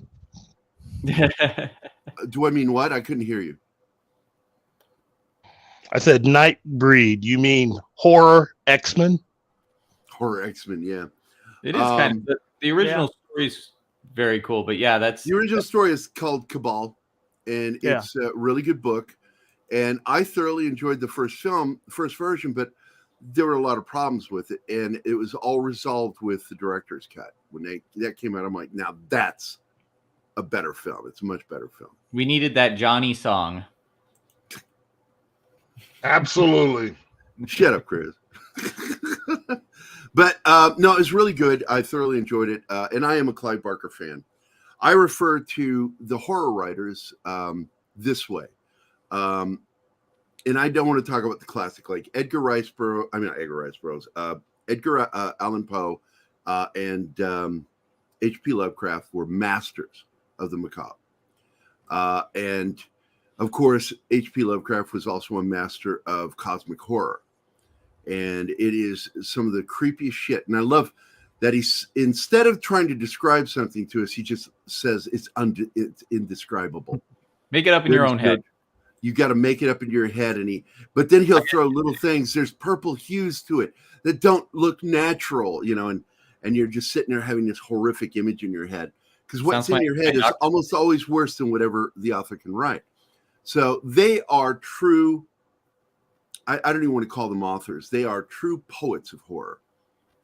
With hair color so natural, only his Undertaker knows for sure. That's right. And then, of course, when you jump forward a few decades or more, you get the closest thing to H.P. Lovecraft we have is Clive Barker, in my opinion, for the horror that he's done. And I would consider him a modern poet as well as writer of horror, but I don't think of him as a writer. He creates stuff that just kind of blows your fucking mind. And I remember one of the scariest things that gave me nightmares was reading Weave World. His fantasy book has one of the single scariest fucking scenes, and it has to do with those fucking witches. And I read that fucking chapter, and I put it down, and I couldn't sleep. I was so fucking freaked out by that scene. I'm like, oh my God, he got into my head with Weave World. And I dreamt of that being adapted into a film or miniseries. What a fucking book. Thief of Always, really a good book too. Thief of Always. His take on children's book. It's a children's book. Wait, go back to that comment about Lord of Illusions, because I really like that movie. It's kind of bad. Lord of Illusions, the director's cut is like amazing compared to, again, the theatrical release. I enjoy the theatrical release. Again, the director's cut much better. They cut the hell out of it because he really went and did some. He did two gnarly things. Shit. Yeah, and he did two things that don't really fly in movies even today. He did some like real like full frontal homoerotic male nudity, and he also showed a mother like with the bodies of her children that she just killed at her feet, which didn't fly with the censors. And yeah, they wanted to give it like an NC-17, the way it was cut, and he wanted of course suicide at the box office. In the script, because I read the script for it, it's an excellent script. He also, the song that they play in the movie is Find Yourself Religion. It was originally going to be George Harrison's My Sweet Lord, that you saw that montage of death and destruction to. Yeah. Now, I want to also point out that with that film, Scott Bakula was really fucking good in that film. Yeah, he was. And there's a connection again, because I still want to go back to what I was saying, because I didn't get to finish about modern horror authors. But what I really loved about that was there's this almost like third cousin or second cousin twice removed connection to the H.P. Lovecraft mysteries that they did on Showtime, with the first one with Fred Ward, the second one with Dennis Hopper. The first one's the better of the two, but great film where H.P. Lovecraft is a fucking detective in 1930s Los Angeles. What a great concept. Was that Cast the Deadly Spell? Cast the Deadly Spell was the first one. Starring Fred Ward. Yeah, I said that, Fred Ward. And thanks for joining the show, Keith. And then, of course, the second one had Dennis Hopper playing the same character. I don't know what happened. Fred Ward was great. He's got that mug look, with the broken nose and shit. He looks like a fucking gumshoe. Dennis Hopper does not. He looks exactly like what he is, a fucking dropout from the 60s. And he always looks like, is he high right now? Let me see. Going back to authors, I just want to say, I think H.G. Wells and Bram Stoker these days don't get enough credit. They don't, but Bram really is best known for just that one work. Well, I love. He was the first person to do that formula, though, that's been repeated so many times, which is, foreigner traveling in a foreign land, find a mysterious location, gothic horror with the stranger in a strange land. Yeah, meet the threat, bring it back with you. I mean, we wouldn't have Alien if it wasn't for that. We wouldn't have At the Mountains of Madness if it wasn't for that. We wouldn't have, even Alien Covenant kind of apes that model. Or actually Prometheus as well. It's kind of the same, of course, Ridley Scott's just rinse and repeat, he just sees the problem is he waters down the shampoo as he goes along, and Prometheus is fucked up. It's chock full of things that he taught us didn't have to happen, which is your characters don't have to be stupid to die. That's what we learned with Alien. We learned with Alien that you could try to do the right thing and fight this thing and still fucking get killed. Yeah. And then he goes with Prometheus, where almost every character dies a stupid death because they did something completely moronic before being killed. And you don't have sympathy for characters who do that. Well, it's what they teach you in writing school. You have to create a character that's sympathetic. You have to feel shitty when they die. Well, this is the age of this character does this thing because we need that to happen. Well, that's Deus Ex Machina, and I have a huge fucking problem with that. You know that. You've heard me bitch about it, Chris. Sex Machina? What is now? That's interesting. Deus Ex Machina, you motherfucker. You know what it is. Anyway, so going back to the authors, modern authors. The way I categorize them is Clive Barker, I consider to be an heir apparent to the horror of H.P. Lovecraft and Edgar Allan Poe. And then a true author of horror is Dean Koontz. I consider him a true author. He is a very, very good writer and solid. I can't even think of one book that I read of his that I had a problem with. I'm like, my God, he knows how to create interesting characters, how to drive them forward, constantly driving them forward. Thing will happen in this chapter, pays off in a later chapter. It's fucking funny. brilliant. And then you get Stephen King, and I refer to Stephen King as a good writer. He's not an author. I have problems with his writing. He constantly does weird fucking shit that when you look back at it, go, what the fuck were you thinking when you wrote that? Are you fucking out of your mind? Children have to have sex to survive it? Are you out of your fucking mind? What is up with him? Prepubescent sex scene. Oh, he's weird. Man, Carrie. What is Carrie? Carrie was built around the idea of a girl having her first period. I'm not fucking kidding you. His wife, Tabitha, pushed him. He threw it away. She drug it out of the trash and told him to do it again. And don't get me wrong, it's entertaining reading, but the things that drive him in his stories, they're creepy in a skeevy way, not like creepy and like, oh, I never thought of that. That's scary. No, it's like, wait a minute. You were thinking about a prepubescent teen's vagina? That's what inspired you? He's a pedo. The idea of a prepubescent female having to have sex with other prepubescent males is the only way they can survive it. Was this I'm during so his glad every version has kept that out. Oh, and also I have a rule with Stephen King. Read to the last chapter, close the book, and make up your own ending. You'll feel a lot better. Worst, he's only ended 2 books I thought were good. The rest of them just crap. I got so angry. The end of it in particular. It's like, it's fucking Gamera? Are you fucking kidding me? A giant spider and fighting, it's kaiju. Are you fucking serious? Oh, and riding down a hill wakes his wife up from her catatonic state. I'm like, I'm done with you, Stephen King. You're a fucking asshole. What about okay? What about Salem's Lot? That's back, and his short stories in particular are always good. Like he actually You're did talking 2 about short stories. Lot. That's the short story version. The short stories are better than the final book, and I did enjoy the book. Don't get me wrong. I also enjoyed that book about the giant glompity glomp machine that was eating people. Yeah, I enjoyed that.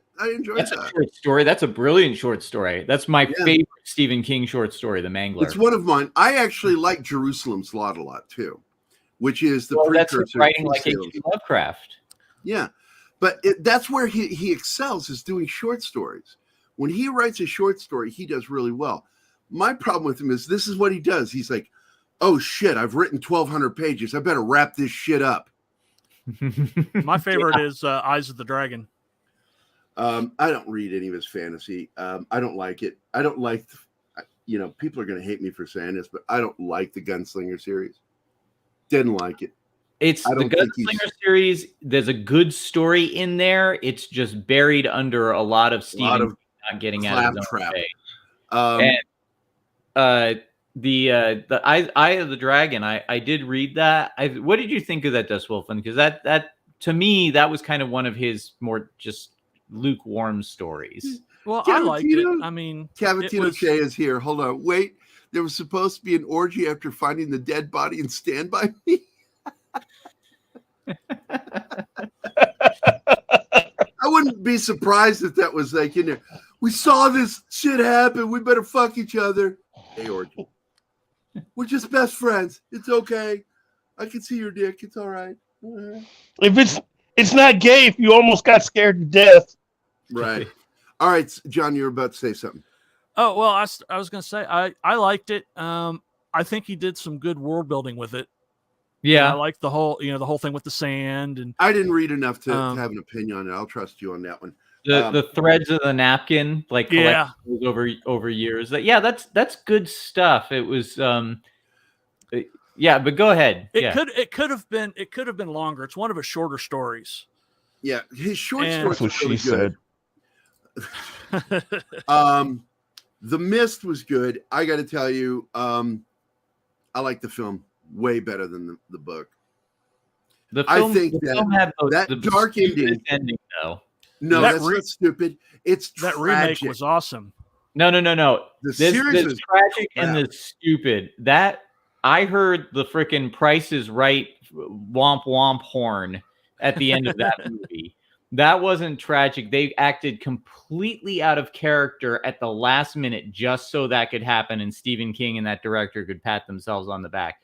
The entire movie, they are just like steadfast, like we are not giving up, and then suddenly they run out of gas, and it's like sit there for a while and see what happens before you decide to, spoiler alert, shoot your kid in the head and then run out of bullets before you can kill yourself. Well, just to have the tank. I would not drive agree with you on that at all, because structurally we've already seen them. They already went through a bunch of shit, and they're under the impression no matter how far they went far enough that they ran out of gas. And it's like, this shit's everywhere. There's no When we leave escaping the it. supermarket together, we're taking separate cars, Gary. I will absolutely be the one that will kill you. Because I don't want you to suffer, buddy. I come on this show, don't I? Look at the flowers, Chris. That's a Just good look one, at the Chris. flowers. Yeah, I'll do. Yeah, absolutely do. Of Mice and Men. Tell me about the rabbit hutches again. There'll be bunch of rabbits it's not in that bad. there. I'm taking a piss over here. Back off. Wait, both your hands are on my Pickle Trunk. How are you doing? Who else has joined? I need to make sure. Maria joined. Cavatino Che. Yep, everybody. Like, we got the crowd. The crowd's here, man. Crowd's here. So let's, before we end the show. Yeah, fuck you too, Chris. That was for the chat. I have nothing to say, to announce. A show I'm doing tomorrow, which you might be interested in. But say your thing. So. No, go ahead. What are you going to say? Well, tomorrow at noon, I'm going to be live streaming on my channel with Peter Samedi from Alterna Comics, and we're going to be talking. Can you share the link to that in the private chat so Martin can share it? Yeah, definitely. I will, but I just want to say the criteria for this with Peter is we are only talking. We're not doing any promoting. We're not talking about any movie stuff, any studio, anything. Purely the conversation of what we love about comics, specifically the medium and that sort of thing. So that's the rules, the criteria for that one. Cool. I'm looking forward to it. But yeah, I will share that in the private chat. There you go. Fantastic. Thanks a lot, buddy. I wanted to go back over the news from the thumbnail, which is J.J. Abrams and the Constantine sequel. Because when it first went out again, Keith and I are in that private chat with Andre, Tom, Mikey Sutton, and his manager, Baum. And so we all talk. And when Mikey dropped that, I was like, this can't be real. There's no way this is real. But I'm like, at the same time, cool. And then fucking Andre jumps in there and he says, this is bullshit. There's no way this is happening. This has to be another fishing expedition by JJ. And I said, yeah, it really does have the feel and stink of a JJ fishing expedition to see if he can get investors, people to buy it, whatever, and drum up interest. Because whenever he drops the Star Trek 4 thing, that's all that is. It's not really happening. Paramount is not going to greenlight that unless they have investors, and they don't have any investors interested. That's how bad Star Trek is now. There are no investors interested in Star Trek. Star Trek has cost them probably a couple $2 billion and has not earned anywhere near that amount back. They have lost money on Star Trek under Abrams and Kurtzman. Preach it. And when Kurtzman, threatened Paramount to let him, it was over Star Trek 4, right? What was it that he was threatening him over? Oh no! He was threatening them over. It was over Star Trek 4, and he threatened to ruin Picard season 3. Season 3. He was going to Kurtzman it because he was hands off mostly. From what we hear from Robert Meyer Burnett, he was pretty much hands off on this third season, and they're going more for stuff for Star Trek, actual Star Trek fans. Yeah, the guy that was the showrunner for season 3 decided to actually make something that real Star Trek fans could love. So it's really like, we now take you. It's basically getting us back to what the next generation you would hope to find them doing after Nemesis. And so we're getting the entire band back together, and we're throwing in some additional characters, including 7 of 9, who's actually being written as if she really is 7 of 9. Because she's none of the characters were the characters from Star Trek. Yeah, so if you ignore season 1 and 2. Right. But I want to go to the chat real quick. Thought it was a stream about what you love about Comics Division, which we do love Comics Division. We do. Fuck Klutzman from Barkley. They probably made money in licensing and syndication on TV. No, they didn't. They lost money on licensing and merchandise. And syndication, you know what happened? Nobody fucking watched it. They couldn't hide behind the paywall anymore. When Star Trek first... Say it here. Say it. You say it. That wasn't over 1 million people watching. It was only a couple hundred at least. It was a couple thousand people watching. That's how bad it was when it got released for free. And CBS. And when in fact it was the worst show on TV for every episode they showed. It even beat out Batwoman on the CW for how bad that show was. Nobody liked it. And when you have companies that you've dealt with for years on Star Trek merchandising who have decided to opt out because they don't like all the advanced stuff. They were given copies of some of the initial episodes, and they were allowed to see pictures and other things. They didn't like any of it. Yeah, and by the way, War Monkey's comment here is, whenever we talk about something, it inevitably will head to Star Trek, and we derail into Star Trek universe. That's Keith and me. We're going to do it. Yeah. It's just going to happen. Kurtzman's bad. He's a blight. He is a blight. J.J. Abrams started this, and the minute Kurtzman is out, Abrams is out because they're writing on the same contract. Star Trek is running on the same plot thing that they started in 2009. Same thing for the Batman. All you people who like the Batman, that is controlled under the same types of agreement that JJ likes to use, which is the reason why Robert Pattinson will never be a part of the main DC universe. Yeah, exactly. And then going back, we've got this thing in Star Trek that they love to call, this is the Kelvin timeline, and this is Prime. First of all, Prime is also Kelvin. It is all JJ verse. The basic idea is this, that they could only do a certain percentage, right? So none of it's canon. It can't be canon because it's a percentage. So therefore, as long as there's a percentage involved, it's not canon. And when you hear people say Prime like it's canon, you're listening to an idiot. Basically. They don't know what they're talking about. I got into a fight with a current Star Trek writer about that. And he says, well, they talked about Prime in the original Star Trek. I said, they used it in a different context. Do you not know anything about Star Trek? And he got mad at me and blocked me. And I'm like,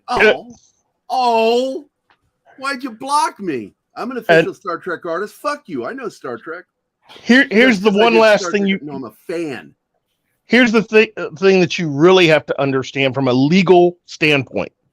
When JJ got a hold of Star Trek to make the movies, and he told them that he didn't want them to release any merchandising that covered Captain Kirk and the original crew from the series, that was being done because it would interfere with his ability to be able to make money off of the merchandising from the films, since he was getting a huge cut of that. By altering Star Trek the way that he did, he was able to get a contract that was very favorable to getting him more than 50% of the merchandising for the movie. Well, Alex Kurtzman has the same deal. So CBS doesn't really care how much you alter Star Trek. When you alter it, that's because the person making it can make more money off of the merchandising and everything else. And that's what JJ wanted to do. He wanted to get that deal, and he wanted to cancel all the classic Trek.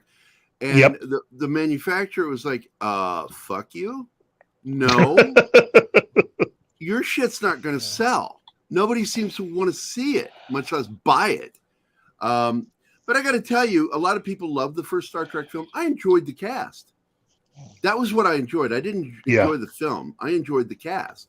And when I watched each Star Trek film, the only thing that really stood out was the cast. The writing wasn't all that great.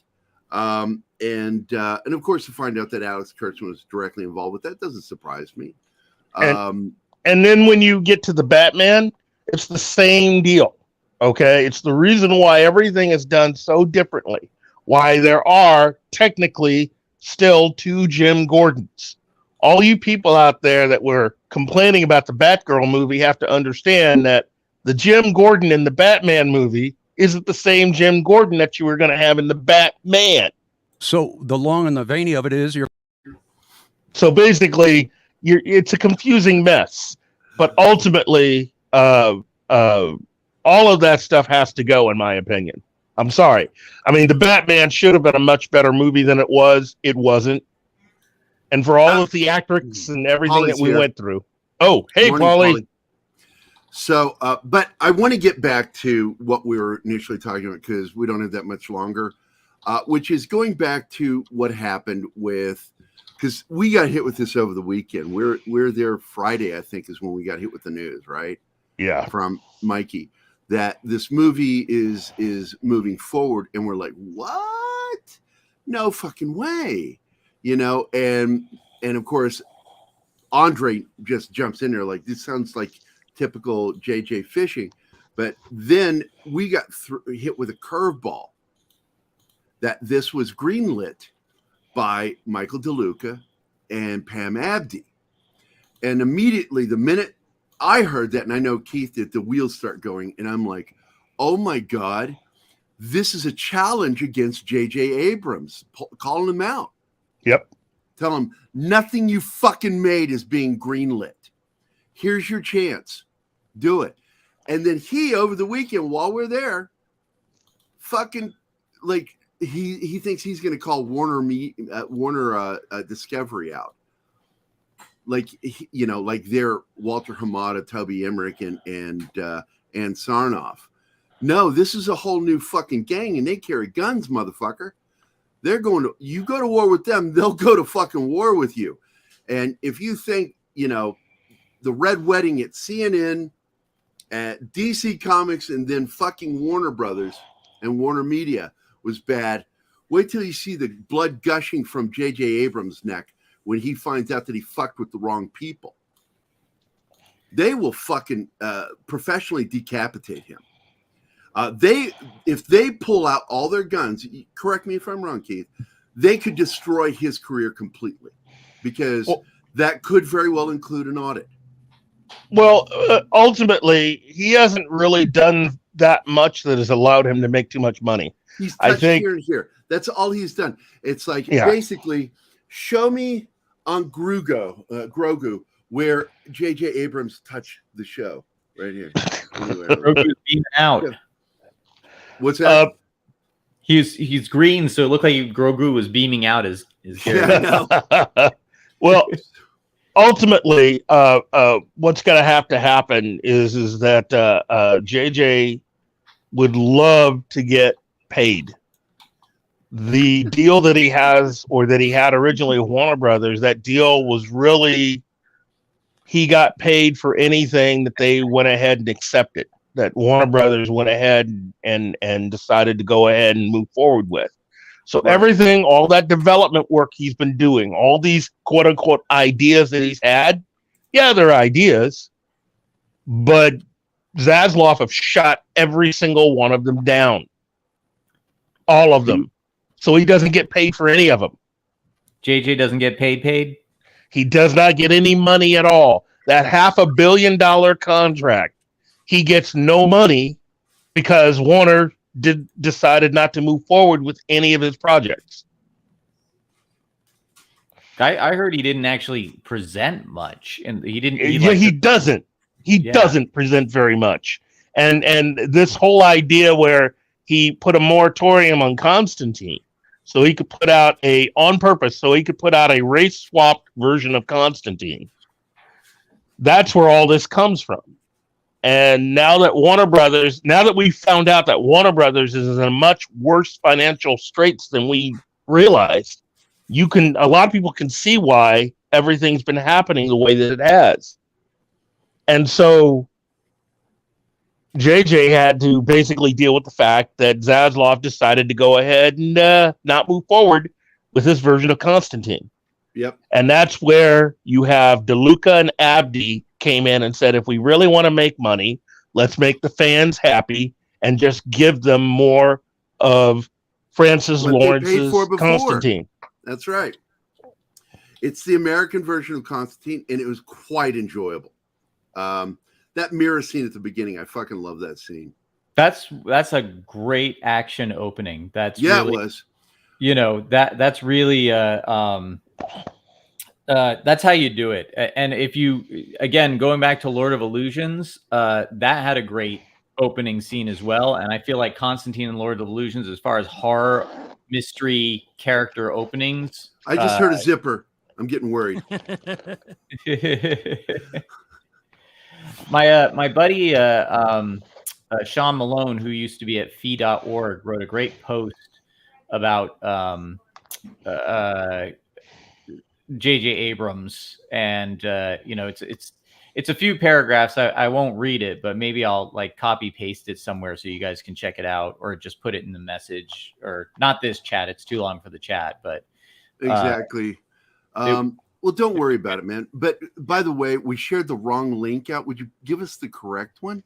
That's the what is on what Martin put on there now is the correct one. Okay, that's the right one. Okay, good. Yeah, good. that was that was my bad. I popped in the wrong link. It just loaded in my screen, so I just saw you. That's okay. Very good. That's the new one. So okay, Peter Smetty at noon. We're just talking purely comics. Okay, what I'm going to laugh about, and I'm just telling you, this would be funny. If Monkey Jeebus just shows up in the middle of your stream, I will laugh my ass off. Because that thing's dead now. It's a typical monkey. Oh, you fucking killed it, you dick. Okay, so I'm going to go back to this article real quick. Just let you know, this is over on a website that Keith and I don't frequent, which is called comicbook.com. I also don't like Comic Book Resources. They're both shill magazines. They used to be good when they first started, but then they started getting populated with these fucking typical assholes that talk about shit that nobody fucking cares about in comics. But so they say J.J. Abrams' Constantine and Madame Xanadu TV series dead at HBO Max. This is what's leading to all this, because also his version, because even though his stuff is helping, what's his name with Sandman, which I got to tell you, looks beautiful, but I don't think I'm interested in this because I don't like when they change characters. If I like a character, I want that character to be that character, not some other character that they created because of some politics. So I'm not too excited about watching Sandman, but we see this over at Deadline, J.J. Abrams' Constantine series. Again, Warner Brothers passes on it, saying, nope, we don't want your shit. And then, of course, Mikey covers it. Zack Snyder episode of Teen Titans Go dropped huge surprise. So clearly, all the naysayers out there are eating crow right now. That's beautiful. All of the naysayers are eating crow right now. Oh, that's never going to happen. Snyderverse dead. people who do not fucking pay attention to David Zaslav and what he was doing are those people that are now eating crow. More from Geekosity, this one by Mikey Sutton again. HBO Max adds Avatar for Ray Fisher's Cyborg. That means we're going to finally get more Cyborg. And I got to tell you, I may think Ray Fisher's a bit of a Me Too guy, just overabundantly. Because I can't stand people who just base their whole fucking existence off of victimhood. A lot of bad shit happens to people. Don't define yourself by it. He kind of does. It bugs me. Also, what's his name that played Finn does a little bit too. But I really liked him as Cyborg.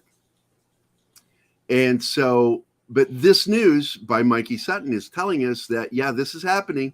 That is absolutely more proof that Zaslav has gone completely Snyder. Now, I, for one, am not that big a fan of the Snyderverse.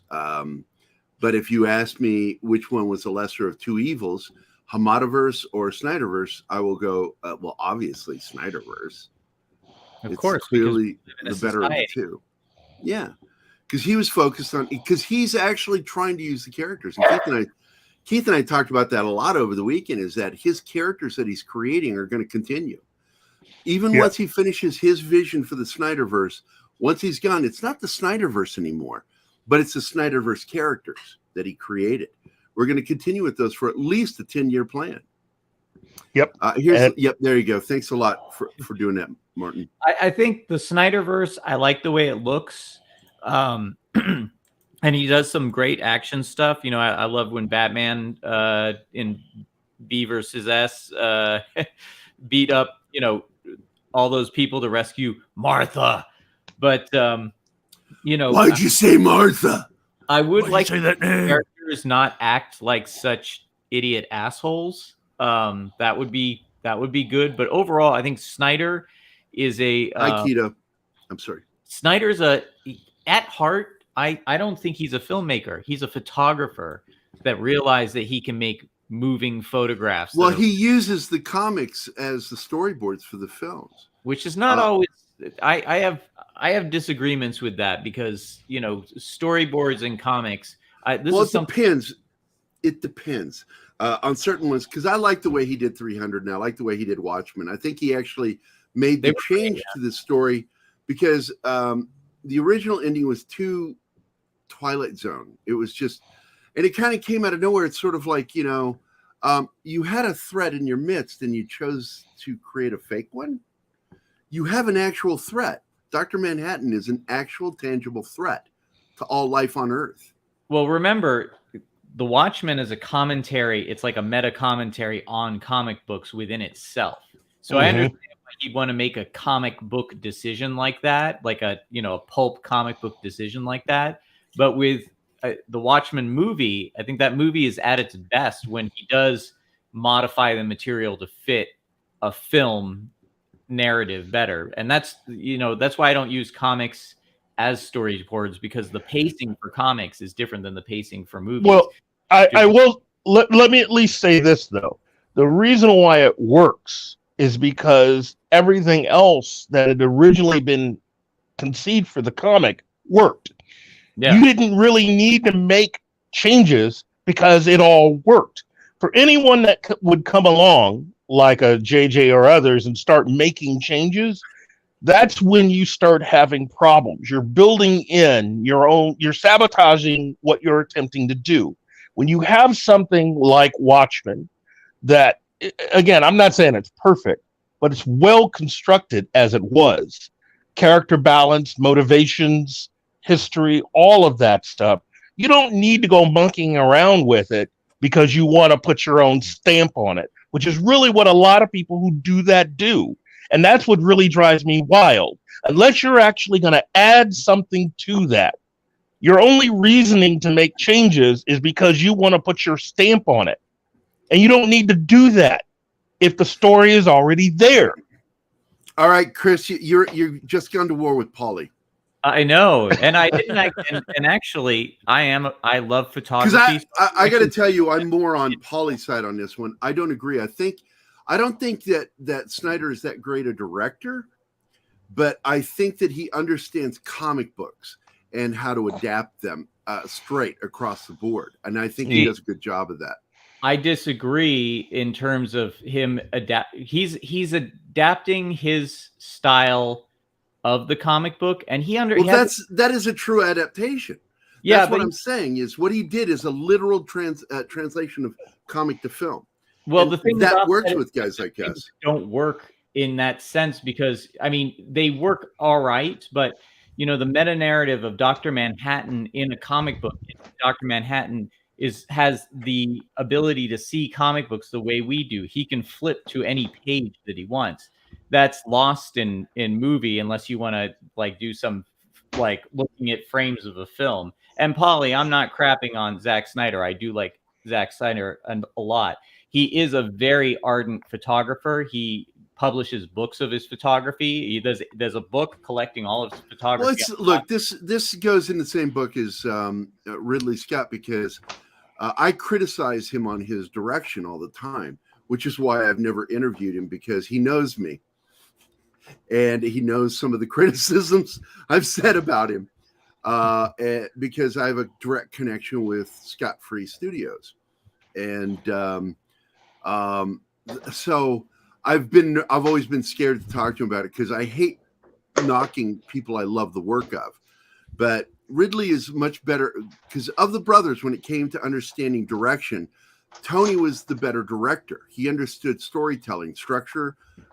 He understands story structure, character arc, story arc, and he understands the structure of Act 1, Act 2, Act 3, and how it works, how it's supposed to work.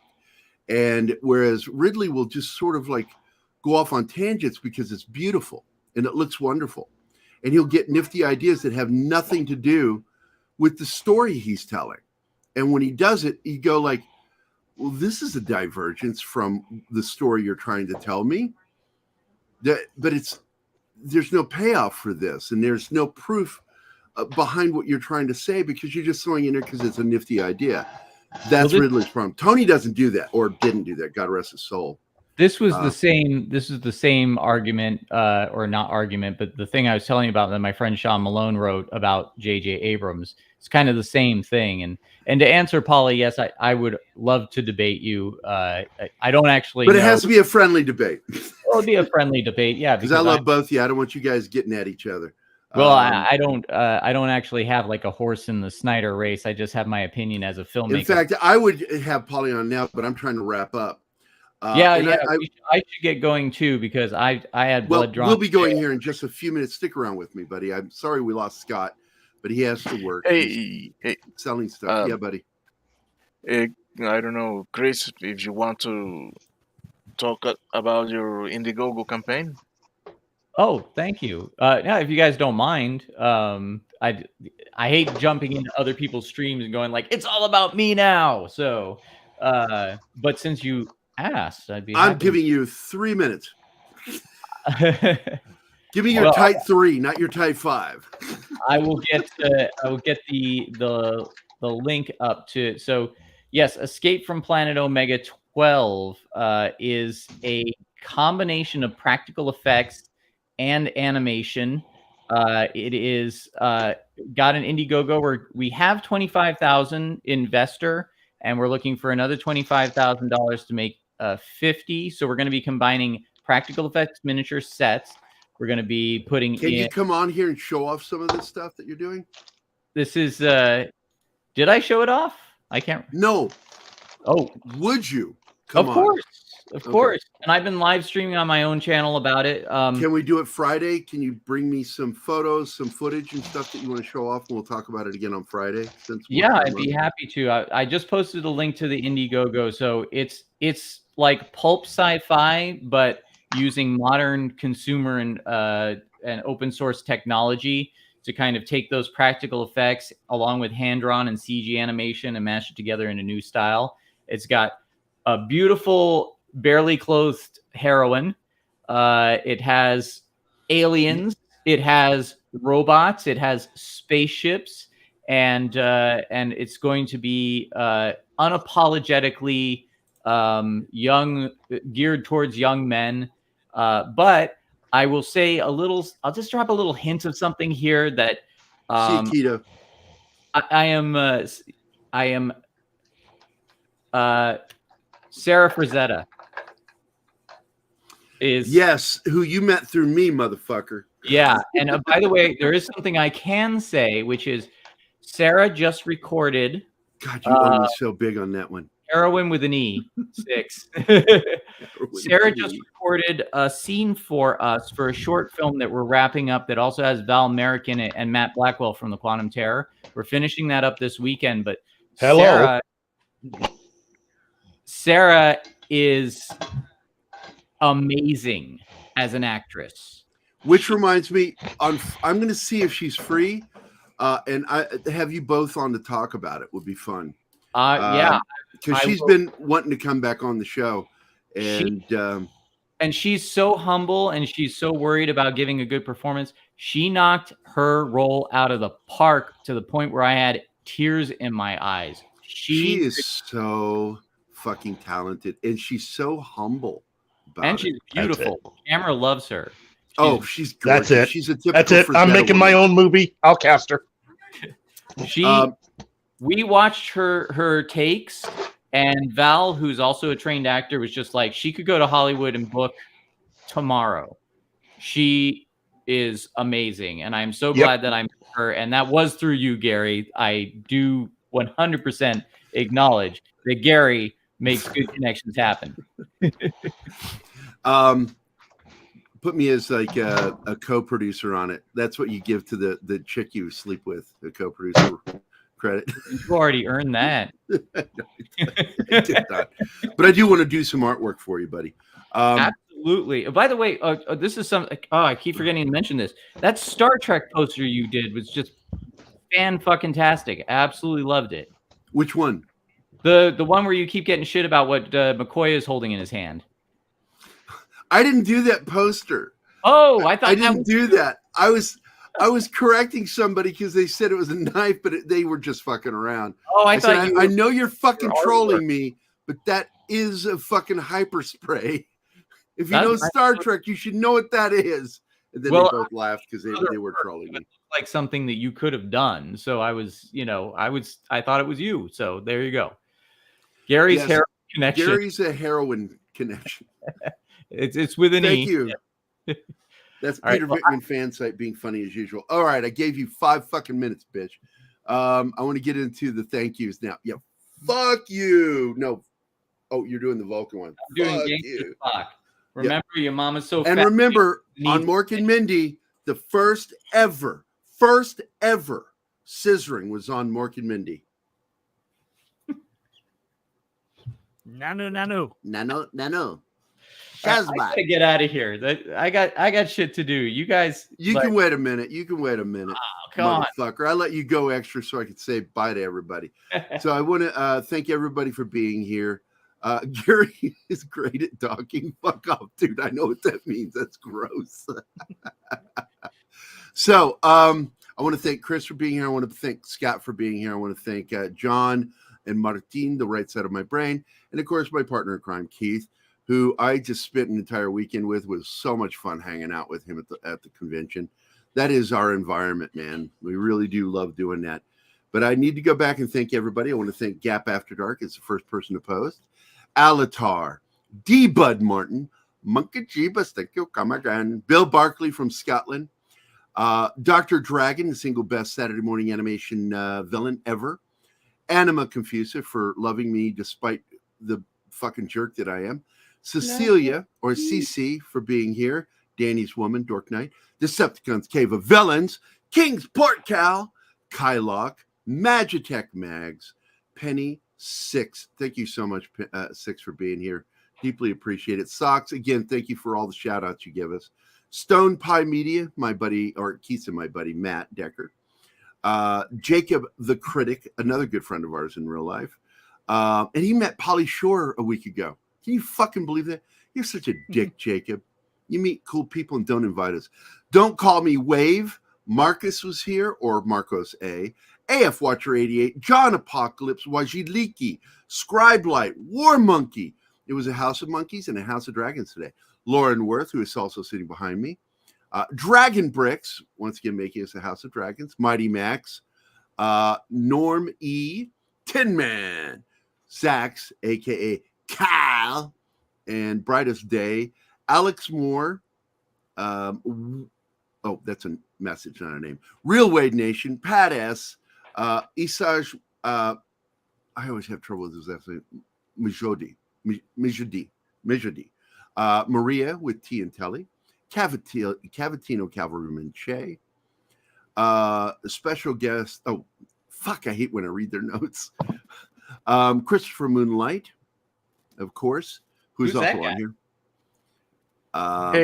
He's this fucking weird dude I met through a private group on I Facebook. hate to interrupt your list, but we have a super chat from 6. I will grab that in just a second. I do want to get through these names. Polly, Latino Slang. Keto Simple is already gone, but thanks for being here, buddy. Love you, Polly. Don't hate me. No, Polly's great, man. And trust me, he really is just the sweet fucking human being. Tree Rock, Keith and I talk about him so much in private about how awesome he is. And I wish that we could do as good a show as he does. I really do. Tree Rock Creations is here. Thank you for showing up. Peter Vickman fan sub. It's always good to see you, young lady. And I say young lady, but I got a feeling sometimes you're my age with some of the jokes I see you make. And then of course 6 with the super chat. Not very often, Polly. I don't know what that's in regard to. What is that in regard to, Martin? I missed something. 6 has just made me come up with my new male model pose. Oh, is that what it is? Okay. And for 6, I'm going to play. The one Keith added. I like this one. There we go. This is your thank you, 6.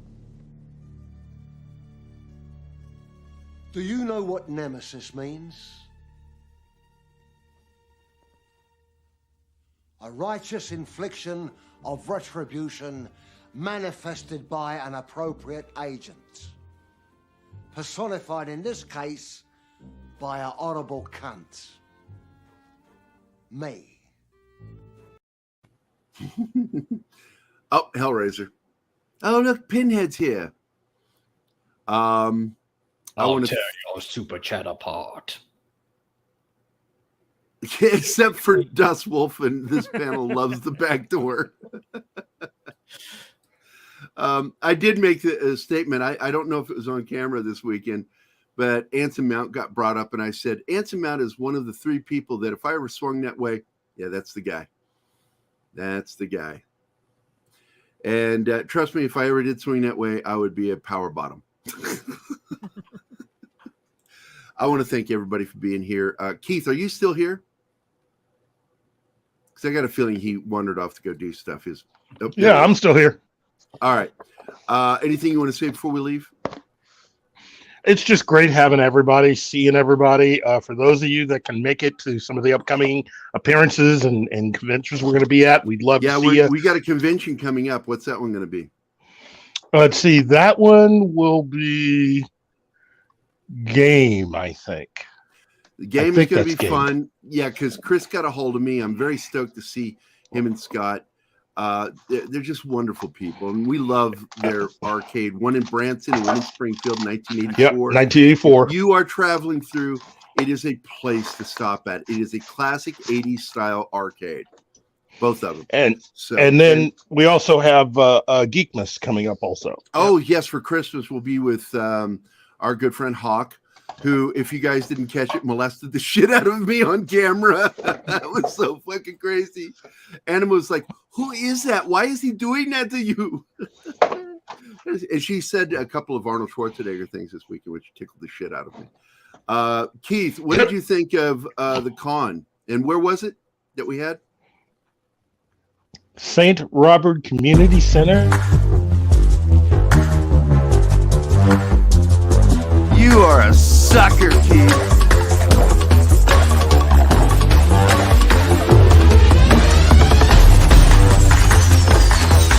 I know John was sitting there going, don't do it, Keith. Don't do it. Doing it. He's gonna fucking interrupt you. I saw that one. coming a mile away. He loves being trusted too much.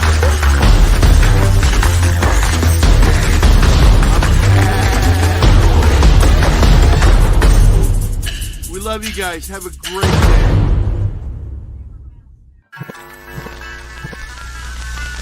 Y'all come back